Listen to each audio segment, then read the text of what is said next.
when you planned these early meetings at Harrisburg, did you, how did you put them together? Did you have activities you planned into the meetings or Yes. speeches? Or?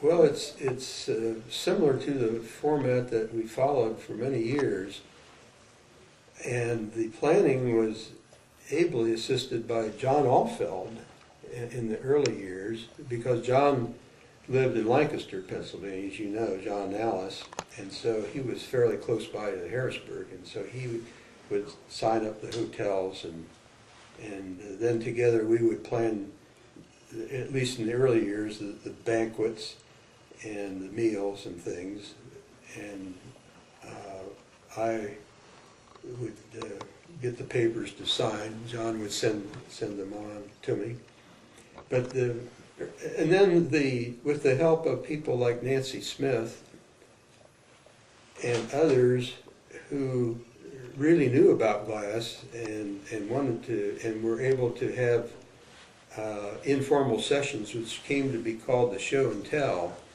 which in later years was always done on a Thursday night, and then Friday night would be more like a silent auction. And No, they were done on Friday night, as I remember it. Yes, right. So there was never anything that I recall on Thursday night.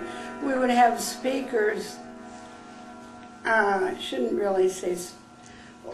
Well, yes, yeah, speakers during the shows, and they would announce that so and so would be speaking on children's class or whatever, and it was not very satisfactory because the only area that they would give us for that was that entrance there.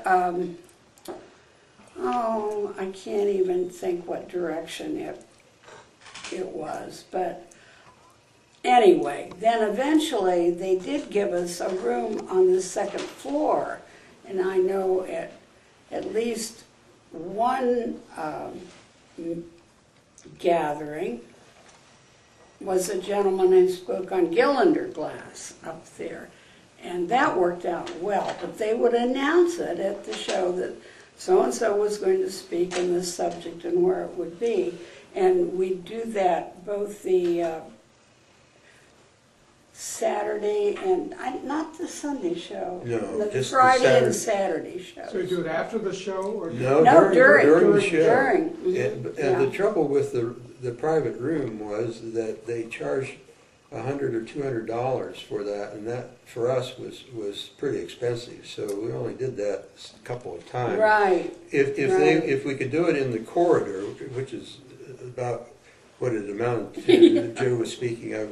It was the entrance, not the entrance that you from the parking lot to the show, but the other entrance on the other side. That's a good way to describe it. Chambers would let us do that, and nobody charged us for it. But it wasn't very suitable, but the acoustics were bad, and there was distractions of noises, and then there was no lighting. It was very dark. So we got to the point where we really didn't feel very comfortable inviting a speaker to come and speak under such conditions. Really? But we had a number of good speakers in the early years. And Joanne Ottenreich was very good at lining up speakers too. She and Jim Pollard worked on that. Yes, Joanne had a lot of contacts. And we had Albert Christian Revy one time came and spoke, and that was interesting, particularly in that he knew Ruth Webb Lee quite well from the days when they were both dealers. And then that cemented in my mind that we were on the right track. If Ruth Webb Lee, which we knew in the abstract, she was probably a dealer, but if she was an honest-to-goodness dealer, came and set up shop and tried to sell you glass, we were not far off in going to dealers, because if nobody could turn up their nose at dealers if Ruth Webb Lee was a dealer, because everybody considered that she was actually the goddess of patterned glass. Right. Did you do sales at the, you said you had silent auctions at some of the early meetings?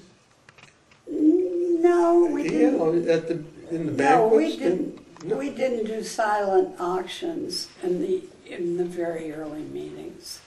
No, we did no sales. No, we did have auctions at the banquet, at the Saturday dinner. Is that right?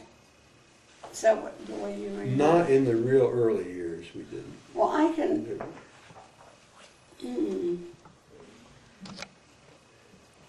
Did we not have auctions until Jeff Evans came in the picture? I thought there was somebody who did it earlier, but I won't swear to that. I don't recall. Okay.